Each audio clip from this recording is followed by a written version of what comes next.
भी सारे रेल कर्मचारियों की ड्यूटी 8 घंटे है, लेकिन सिग्नल और टेलीकम्युनिकेशन डिपार्टमेंट में दिन में काम करने वाले तो कर्मचारी रहते हैं, रात में जब कोई खराबी आती है इन्हीं को जाना पड़ता है। दूसरी बात, रेलवे ने एक रूल बनाया कि जो रिस्क में काम करेगा या उसका मतलब असामयिक डेथ हो जाएगा, उसको हम रिस्क अलाउंस देंगे। आप लोगों को यह सूचना देते हुए मुझे दुख हो रहा है कि सिग्नल डिपार्टमेंट में अन्य कर्मचारियों को तो वो दिया जाता है कि रिस्क अलाउंस उनको मिल गया, लेकिन सिग्नल और टेलीकम्युनिकेशन डिपार्टमेंट में नहीं दिया जाता। जबकि रिस्क का रेशियो ये है कि सरकारी आंकड़े के अनुसार हर माह में पूरे देश में एक आदमी मरता है हमारा। अभी प्रधानमंत्री नरेंद्र मोदी जी जब देश के पहले 2014 में प्रधानमंत्री बने थे, उस समय मैंने उनको बधाई पत्र दिया था और सिग्नल डिपार्टमेंट की दुर्दशा के संबंध में लिखा था। हमारे माननीय प्रधानमंत्री जो कहते हैं, जिनका नारा सारे विश्व में मशहूर है कि सबका साथ, सबका विकास और सबका विश्वास, उन्होंने तुरंत हमारे चिट्ठी को पढ़ा, उसमें उन्होंने सिग्नल डिपार्टमेंट की दुर्दशा को भी लिखा था और उनसे ये कहा था कि सिग्नल डिपार्टमेंट के लोगों को भी आगे की ड्यूटी होनी चाहिए। मैंने एक लाइन लिखा था उसमें कि अहिल्या पत्थर उनके रामावतार की प्रतीक्षा कर रही थी, तो हम 63,000 कर्मचारी माननीय मोदी अवतार की प्रतीक्षा कर रहे थे, आप आए हैं उसके लिए। उस हमारे उनका परिवार हर समय मरता है, उनको रिस्क अलाउंस नहीं दिया जाता है। 24 घंटे ड्यूटी रहने के कारण उनका सामाजिक, उनका आर्थिक, उनका पारिवारिक व्यवस्था छिन्न भिन्न हो गई है। न वो बाप से मिल सकता है, न अपने परिवार से मिल सकता है, और केवल ड्यूटी फेलियर इसी में उसका सारा जीवन कट जाता है। ऐसे में हम सम्मानित मीडिया के माध्यम से हाथ जोड़ करके मैं माननीय प्रधानमंत्री जी से अनुरोध करता हूँ कि सिग्नल और टेलीकम्युनिकेशन डिपार्टमेंट के कर्मचारियों की 8 घंटे की गार्ड दिया जाए। दूसरी बात, इनको रिस्क अलाउंस दिया जाए। एक और महत्वपूर्ण बात है, हम कोई इस समय कहते कोई नया डिमांड मांगते तो आप ये कह सकते थे कि इस समय देश की आर्थिक स्थिति नहीं है, आप छोड़ दीजिए। हम कोई नया डिमांड नहीं मांग रहे हैं। बाकी डिपार्टमेंट के कर्मचारियों को 8 घंटे की ड्यूटी है, बाकी विभाग के कर्मचारियों को रिस्क अलाउंस मिलता है, तो सिग्नल और टेलीकम्युनिकेशन डिपार्टमेंट के कर्मचारियों को नहीं देने का क्या मतलब है? मैं प्रधानमंत्री जी, सिग्नल जो रेल के सेफ्टी में एक तरफ पूरे सिग्नल डिपार्टमेंट को मान लिया जाए, रेल की व्यवस्था को मान लिया जाए, तो हमारा दावा है कि सिग्नल जो है उसका आँख है और टेलीकम्युनिकेशन उसका ब्रेन है, और उस ऐसे जिम्मेवार लोगों के साथ इस तरह की अव्यवस्था, उनके साथ इस तरह का सौतेला व्यवहार ये ठीक नहीं है। टेलीकम्युनिकेशन की तरफ से तो आ गए मैं कहना चाहूँगा, पहले कई समस्याएं हुआ करती थी। 2014 के बाद में कई समस्याओं का समाधान भी हुआ। 10-15 मिनट वेट करो। और मुझे आशा थी जो 2 समस्याएं रहेगी, समस्याएं तो बहुत सी होती हैं हर कर्मचारी की, लेकिन 2 समस्याएं महत्वपूर्ण हैं। लेकिन मुझे पूर्ण विश्वास था माननीय अपने रेल मंत्री पीयूष गोयल जी पर, लेकिन इधर कोरोना काल आ गया, इसलिए वो मामला थोड़ा सा पेंडिंग हो गया। और मुझे मालूम है हमारे जो राष्ट्रीय अध्यक्ष हैं और जो इनके राष्ट्रीय पदाधिकारी जो सब लोग हैं, सबके सहयोग से और हमारे रेल मंत्री जी कोरोना काल समाप्त होने का नॉर्मल स्थिति आने पर ये दोनों चीज़ें जल्दी ही लागू करेंगे। मुख्य रूप से हमारे जो एसोसिएशन का राष्ट्रीय अध्यक्ष का पूरे जो निर्णय है यही है कि अन्य कर्मचारियों की तरह हमारे जो स्टाफ एसोसिएशन के जो कर्मचारी हैं उन लोगों को रिस्क अलाउंस मिलेगा। अन्य स्टाफ को मिलता है risk allowance, signal and telecommunication के कर्मचारियों को नहीं मिलता। दूसरा, 8 घंटे की ड्यूटी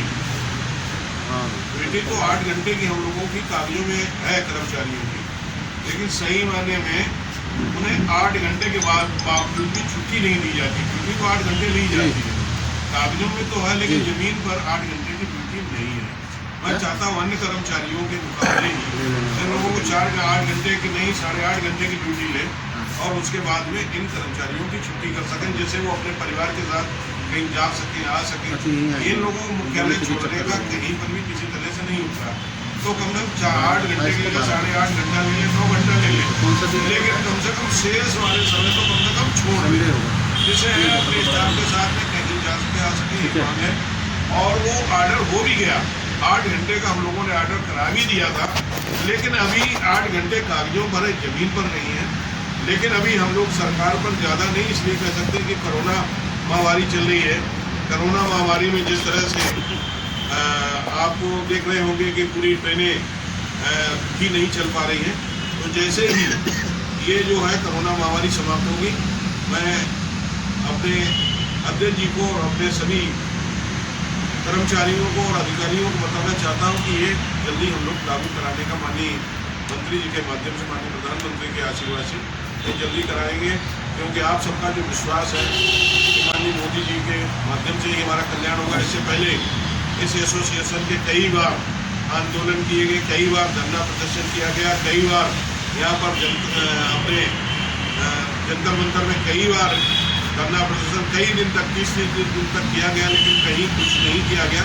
लेकिन इस सरकार में छोटे से ही अल्टीमेटम पर हमारे कर्मचारियों की समस्याओं का समाधान हो गया है।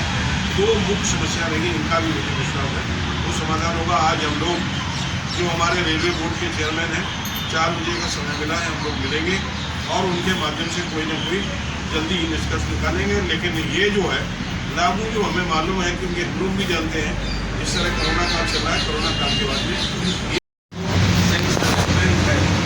जितने कर्मचारी होने चाहिए उनका एक सेंशन स्टैंड होता है, उनका सेंशन, तो उसमें भी बहुत सारे पोस्ट 4000 से ज़्यादा पोस्ट है, 63,000 में 4,000 5,000 से खाली हैं, उसको इस शीघ्र बढ़ा जाए। और दूसरी एक और नया सबूता सुनने को मिला है कि रेलवे बोर्ड ये ले रहा है निर्णय कि जो सेंक्शन स्ट्रेंथ है डायरेक्ट भर्ती का, जैसे मान लीजिए देश में नौजवान पड़े हुए हैं, उनको भी तो आशा है, रेल में करके आए हैं, डिप्लोमा करके आए हैं, तो शिक्षित हैं, उनको भी तो है कि भाई रेल में नौकरी मिलेगी। तो अभी अभी ऐसा सुगवाहट मिली है हमको सरकारी सूत्रों से कि जो रिक्रूटमेंट डायरेक्ट रिक्रूटमेंट कोटा है उसको भी 5% कम करने की सारे देश में चर्चा है, जो रेल के लिए बड़ा घातक होगा। लेकिन कम कर्मचारी रहेंगे, कम काम होगा और काम ठीक से नहीं होगा तो दुर्घटनाएं होगी, दुर्घटनाओं में जनधन की हानि हो सकती है। और दूसरी तरफ हम देश के नागरिक हैं, हमको चिंता है, देश में बेरोजगारी है।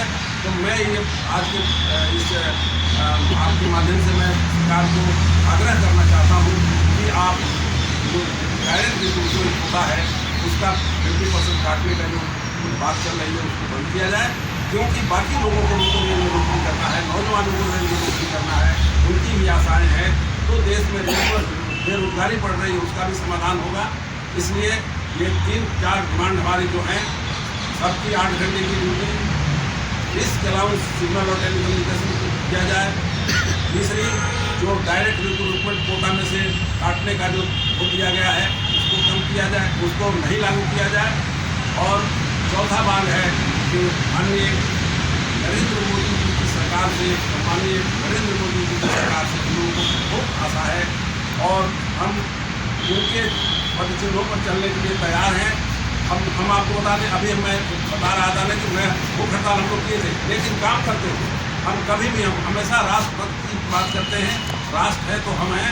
इसलिए और भारतीय जनता पार्टी जो है एक राष्ट्र भक्तों की पार्टी है, तो हम हर हमेशा हम लोग जो अपना विचार या जो कुछ करते हैं उनके साथ रहते हैं।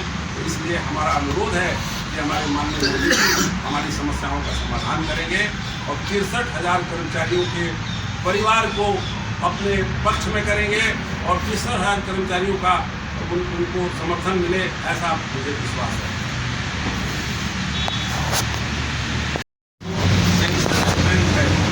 जितने कर्मचारी होने चाहिए उनका एक सेंशन स्टैंड होता है, उनका सेंशन, तो उसमें भी बहुत सारे पोस्ट 4,000 से ज़्यादा पोस्ट है, 63,000 में 4,000 5,000 से खाली हैं, उसको इस शीघ्र बढ़ा जाए।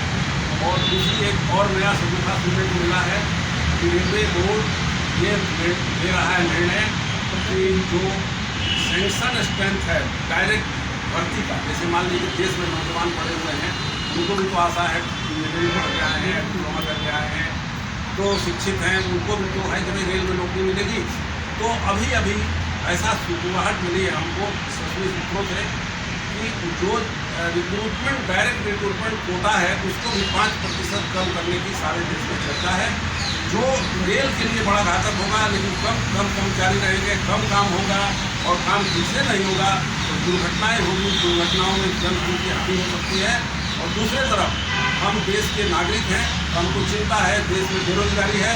तो मैं ये आज के इस आपके माध्यम से मैं सरकार को आग्रह करना चाहता हूँ कि आप जो डायरेक्ट रिक्रूटमेंट होता है उसका 50% काटने का जो बात चल रही है उसको बंद किया जाए, क्योंकि बाकी लोगों को रेल में नौकरी करना है, नौजवानों को रेल में नौकरी करना है, उनकी भी आशाएं हैं। तो देश में बेरोजगारी बढ़ रही है उसका भी समाधान होगा। इसलिए ये 3-4 डिमांड हमारी जो हैं, सबकी 8 घंटे की ड्यूटी, इसके अलावा सिग्नल और टेलीकम्युनिकेशन किया जाए। तीसरी जो डायरेक्ट रिक्रूटमेंट कोटा में से काटने का जो हो दिया गया है उसको कम किया जाए, उसको नहीं लागू किया जाए। और चौथा बात है कि माननीय नरेंद्र मोदी जी की सरकार से, माननीय नरेंद्र मोदी जी की सरकार से हम लोगों को बहुत आशा है और हम उनके पदचिन्हों पर चलने के लिए तैयार हैं। हम आपको बता दें, अभी मैं बता रहा था ना कि मैं भूख हड़ताल हम लोग किए थे, लेकिन काम करते थे। हम कभी भी, हम हमेशा राष्ट्रभक्त की बात करते हैं, राष्ट्र है तो हम हैं, इसलिए। और भारतीय जनता पार्टी जो है एक राष्ट्रभक्तों की पार्टी है। तो हम हमेशा हम लोग जो अपना विचार या जो कुछ करते हैं उनके साथ रहते हैं। तो इसलिए हमारा अनुरोध है कि हमारे माननीय मोदी जी हमारी समस्याओं का समाधान करेंगे और 63,000 कर्मचारियों के परिवार को अपने पक्ष में करेंगे और 63,000 कर्मचारियों का उनको समर्थन मिले, ऐसा मुझे विश्वास है।